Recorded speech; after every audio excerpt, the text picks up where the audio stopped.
Ele é aficionado por tecnologia. Aos 4 anos de idade, ouvia Bolero de Ravel, faz crossfit e não vive sem café. Ele é um dos criadores do aplicativo que promete revolucionar o varejo. É o executivo de fidelidade da maior rede de supermercados do Brasil. Como vai? Renato Camargo. Tudo bem, Dan? Tudo bem, você? Tudo em ordem. Joia. E aí, que pergunta você quer me fazer? Isso não tá valendo, né?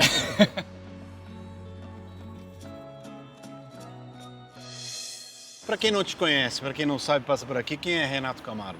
Olha, nesse momento, um passageiro correndo para não perder o voo. E geralmente isso acontece bastante comigo. Bastante. Geralmente eu chego um pouco atrasado no aeroporto. Você viaja muito? Costumo viajar bastante. Costumo viajar bastante. Bastante é quanto? Olha, esse ano eu acho que eu viajei umas 10 vezes entre lazer e trabalho.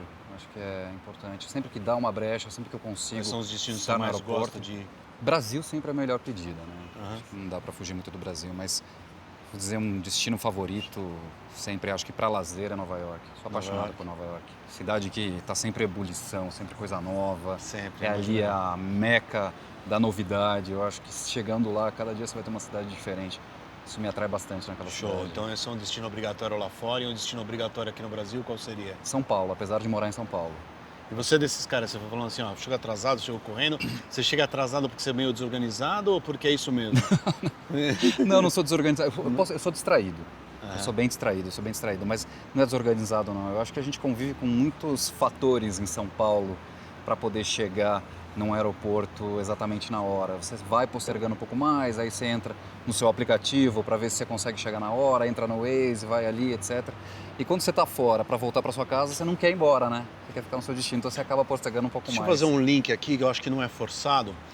O caos da cidade, o caos da nossa correria mesmo, ela é e a força da tecnologia, de algum jeito, levou a gente a querer mais rapidez, simplicidade e objetividade no consumo. Sem dúvida.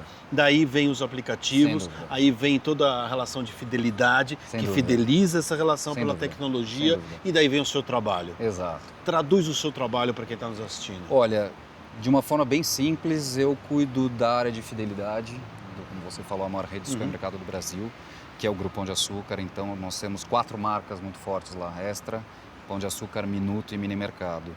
E é basicamente o trabalho de fidelizar, de criar uma relação com esse cliente, não só num curto prazo, porque a parte de oferta, a parte de entrega para o cliente de um desconto, ela é muito do curto prazo, mas mantê-lo num médio e longo prazo. Como isso se é bastante faz importante. isso?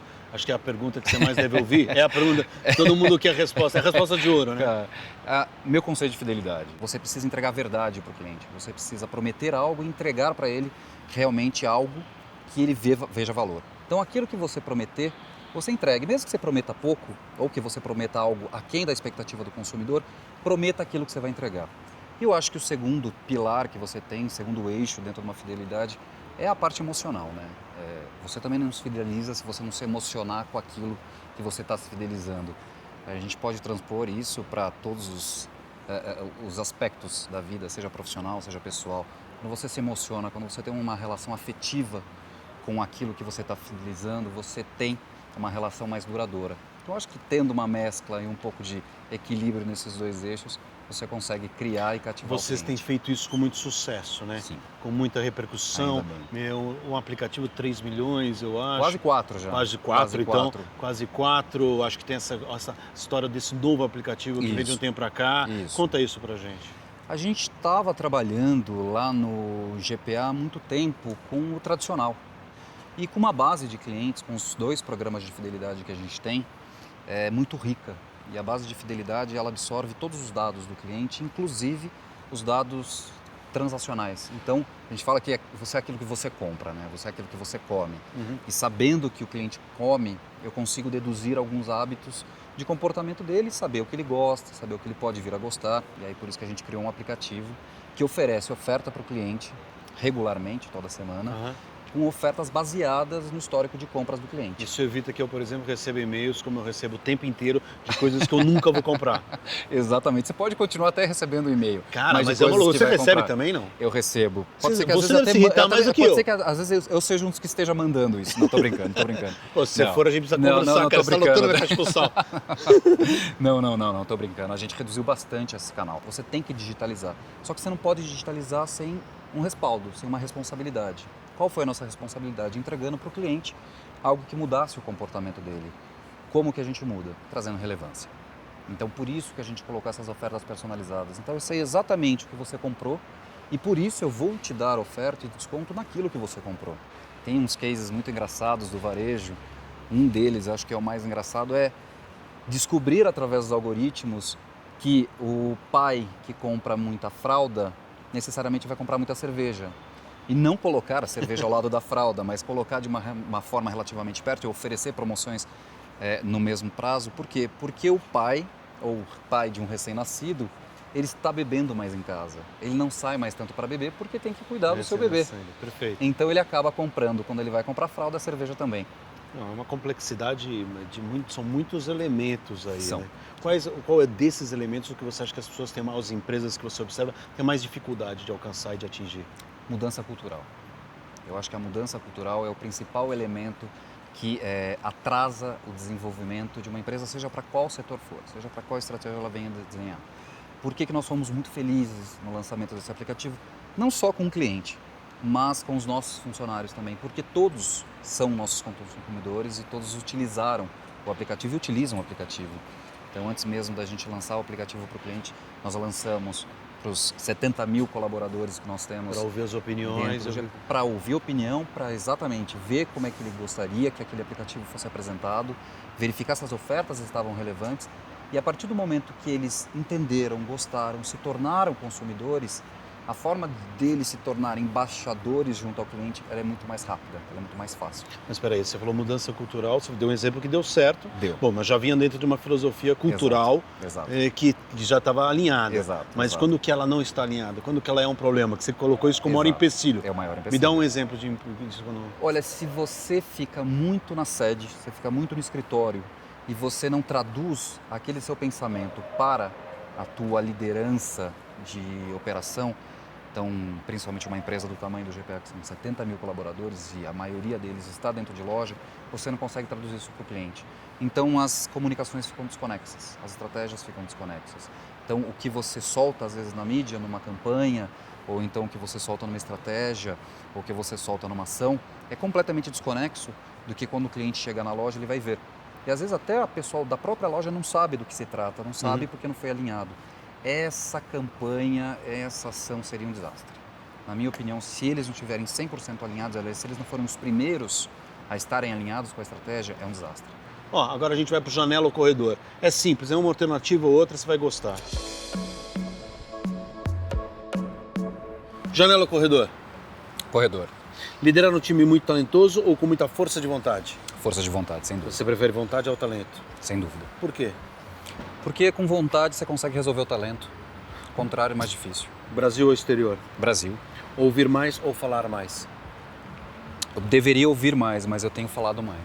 Jantar fora ou em casa? Em casa. Plateia ou palestrante? Plateia.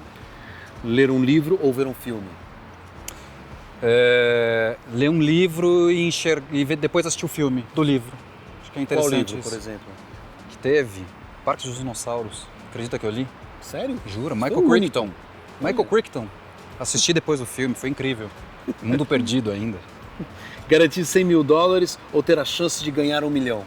Ter a chance de ganhar 1 milhão. Arriscar sempre. Home office ou escritório? Escritório.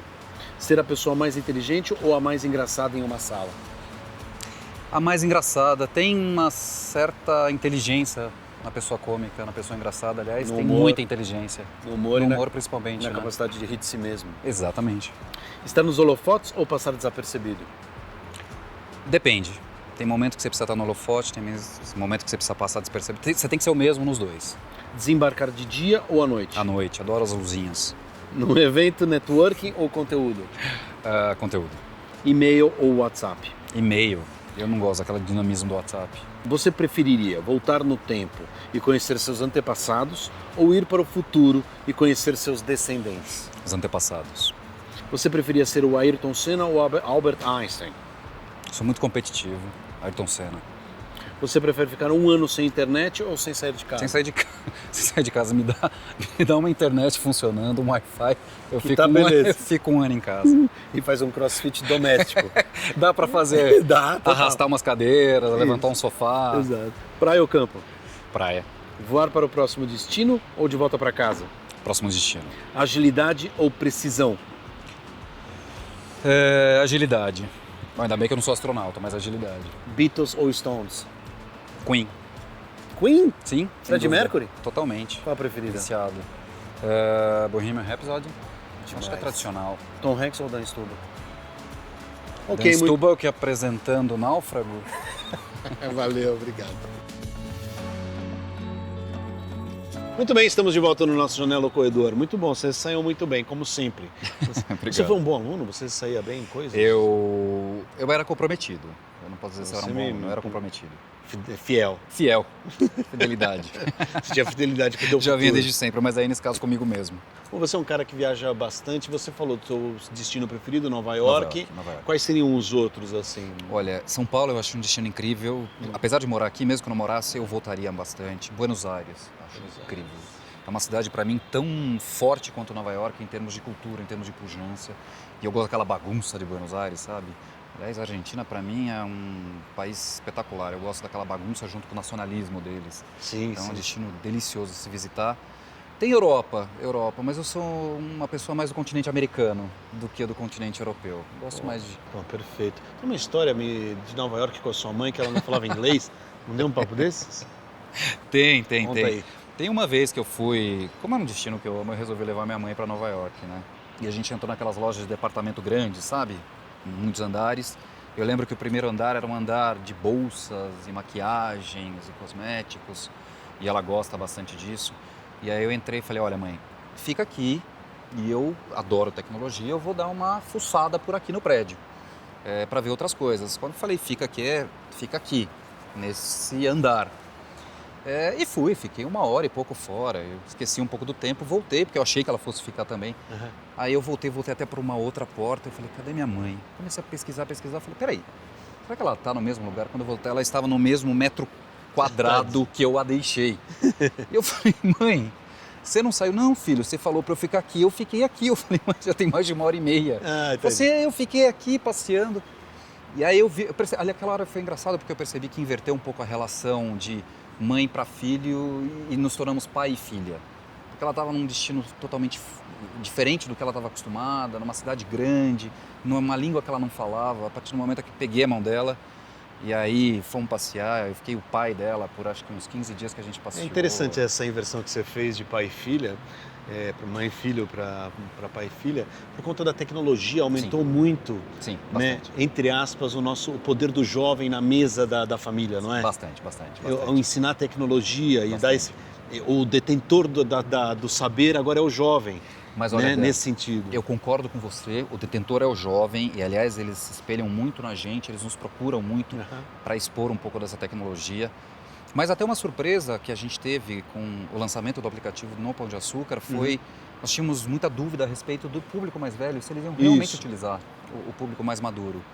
E foi uma surpresa muito positiva. Foi um preconceito que nós tivemos, inclusive, que eu acho que muita gente tem, se eles seriam, se eles adotariam a tecnologia, e adotaram. E adotaram mais rápido que muita gente. Inclusive, muitos jovens ainda nem sabiam do aplicativo. E esse público mais sênior realmente estava utilizando. E eu converso muito com eles. E eles falam, olha, às vezes nem precisa do meu neto, nem precisa do meu filho. Eu mesmo vou aqui, vou fuçando, vou mexendo. Às vezes, né? Minha mãe, por exemplo, às vezes tenta entender sozinha, faz alguma coisa que não devia. Eu lembro que logo do Facebook, que o Facebook começou a penetrar um pouco mais num público mais velho, eu comecei a ver minha mãe, cliquei assim, um monte de amigo em comum meu com a minha mãe.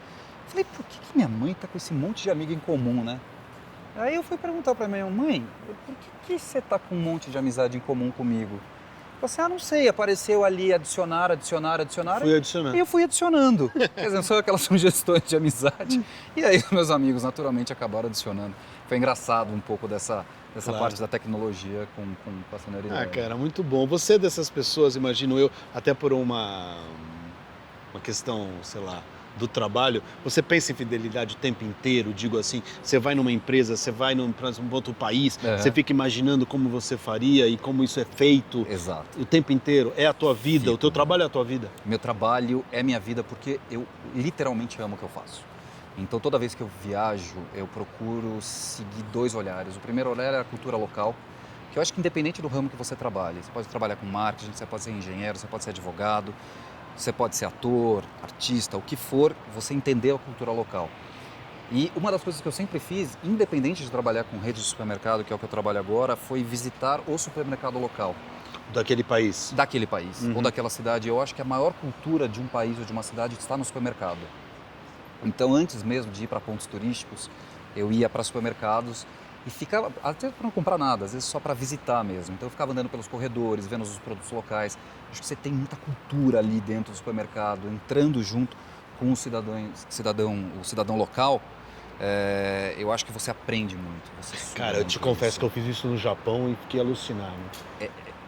O Japão, ele tem aqueles corredores que você fala, peraí, eu já nem sei mais para onde eu vou e o que eu tenho aqui, né? Não, e o carinho, o amor ao produto, né? A relação que eles têm com determinados produtos. Ou na Itália, né? Que ama comida, então é macarrão muito, daqui muito. até... Muito. Ou então nos Estados Unidos que tem aqueles corredores gigantescos de produto. Então, ao invés de um alvejante, você tem 48 alvejantes. Ao invés de um sabão em pó, você tem 480 marcas de sabão em pó. Então, eu acho que cada cultura tem a sua forma de representar isso dentro do varejo e isso me fascina muito. Então, realmente, eu gosto de viajar e enquanto eu gosto de viajar, eu acabo trabalhando porque tem a ver com o meu trabalho isso e aprender da cultura local. Maravilha. Dicas para fazer a mala? Você tem manias para fazer a mala? Coisas assim? Não, mania não. Eu preciso estar sempre com música, independente de qual seja o device que eu vou utilizar, mas eu preciso ter muita música. A playlist é uma coisa importante para mim, porque quando você viaja, a música te transporta para outros lugares, mas ao mesmo tempo ela te dá conforto, né? Porque a sua playlist, a sua música, então é importante isso. Mas eu não tenho muita dica de mala, não. Levar o mais simples possível, pouca falando coisa. em música, meu caro, eu li uma coisa a seu respeito, que você ouvia Bolero de Ravel aos 4 anos de idade, é isso? É real isso? É real. Quer dizer, Isso minha que família acontecia diz que é real, né? Então, por que o que aconteceu com aquela criança? Até hoje ninguém sabe. Eu lembro que minha família conta que eu ficava naquela cadeirinha de balanço e de repente entrava o Bolero de Ravel e podia estar tocando qual música clássica fosse ou qualquer estilo musical, começava o Bolero de Ravel, eu parava e entrava num transe. E é uma música longa, né? São 15 minutos de música, eu ficava 15 minutos em transe. E meu pai é médico, até foi fazer alguns exames para ver se eu tinha alguma coisa depois, né? Era uma coisa que era uma coisa assustadora e toda vez eles começaram a fazer alguns testes e realmente toda vez tocava. E até perguntei para minha mãe, a gente chegou se tinha alguma coisa na gravidez ou se tinha alguma coisa de música clássica até hoje. Mas passou. Eu escuto hoje, gosto, acho uma música importante, mas não me sensibiliza a ponto de entrar num transe. Maravilha. Vamos agora para o Ponte Aérea.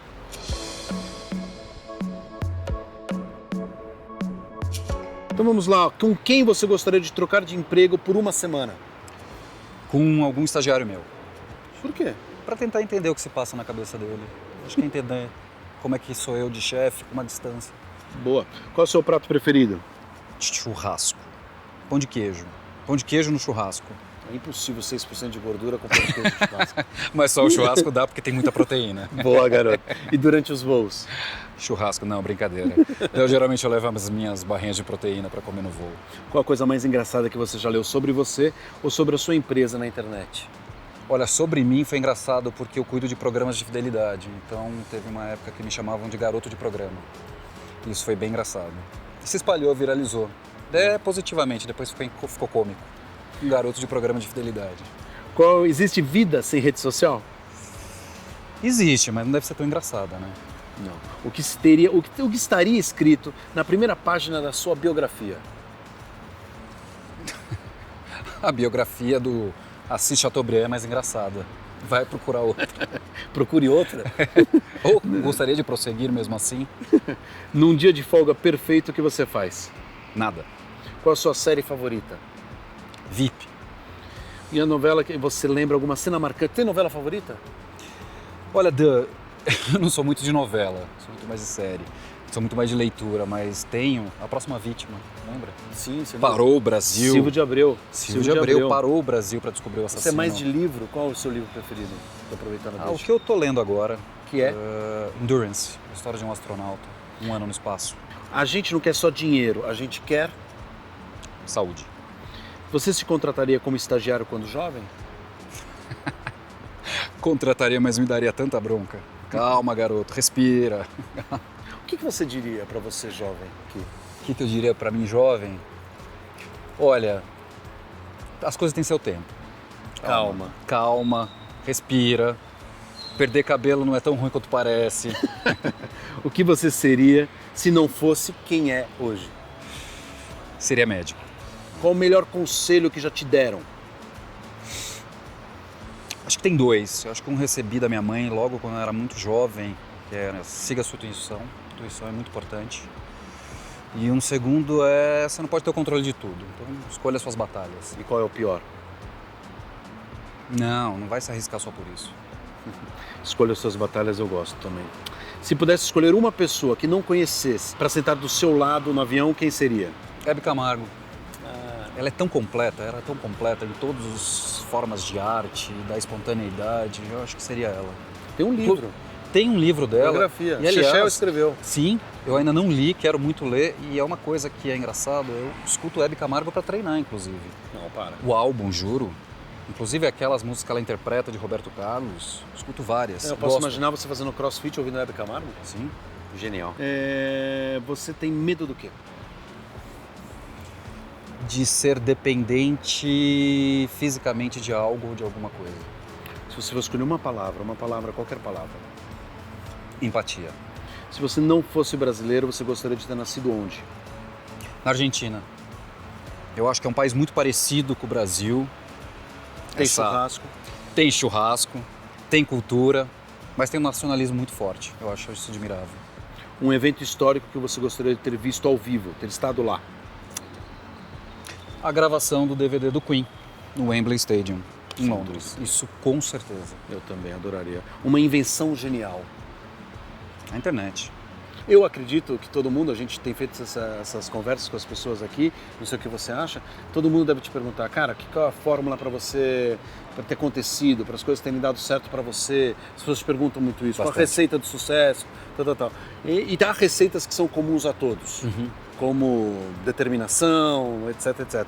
Mas eu acredito que cada um de nós tem um dom, sem dúvida, uma particularidade específica a cada um de nós. Qual é o seu dom, o seu superpoder?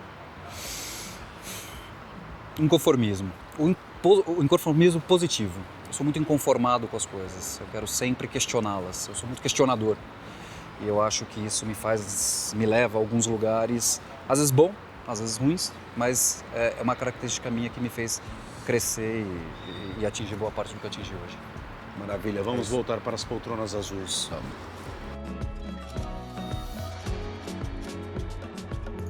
Falamos tanto de varejo, me surgiu uma... Qual é o futuro do varejo? Digo assim porque você falou tanto, nós falamos sobre a questão da fidelidade, a questão dos gadgets, a questão dos apps, digital, claro, mas também a necessidade do físico, enfim. Qual é o futuro que você vê? Não adianta mais fazer tudo massivo. O cliente ele quer ser tratado como único. Todos os clientes querem ser tratados como único. Então você tem que personalizar. Para personalizar você tem que conhecer o cliente. E para conhecer o cliente você precisa ter o olho no olho. Então, também não adianta você querer ser muito digital, você querer ser muito tecnológico se você não mantiver o relacionamento. A volta à vendinha, lembra a vendinha do seu bigode, do seu Manuel, que tem que ter? Eu acho que você tem que transpor aquilo num mundo mais tecnológico. Você não pode perder essa relação. Então, o futuro do varejo vai ser justamente o sucesso da junção das duas coisas. Do tradicional, do que é o relacionamento, com o tecnológico, com o moderno, com a personalização, fazendo a integração dos dois. Pô, que maravilha. Cara, para você que é um cara que voa tão alto, o que é que te faz querer ir mais longe, voar mais longe? O que me faz querer voar mais longe é justamente saber que tem ainda muito espaço para voar. Parabéns. Obrigado, viu? Dan, obrigado, foi um prazer. Prazer meu, valeu. Até a próxima. Até. 6% de gordura! Agora tá em 5, porque eu tô falando desse vento aqui atrás. Tá? Eu queria dizer isso para as câmeras, vocês podem botar isso pro programa, cara, é o primeiro entrevistado da minha vida que tem 6% de gordura. Essa parte vai ficar em algum momento.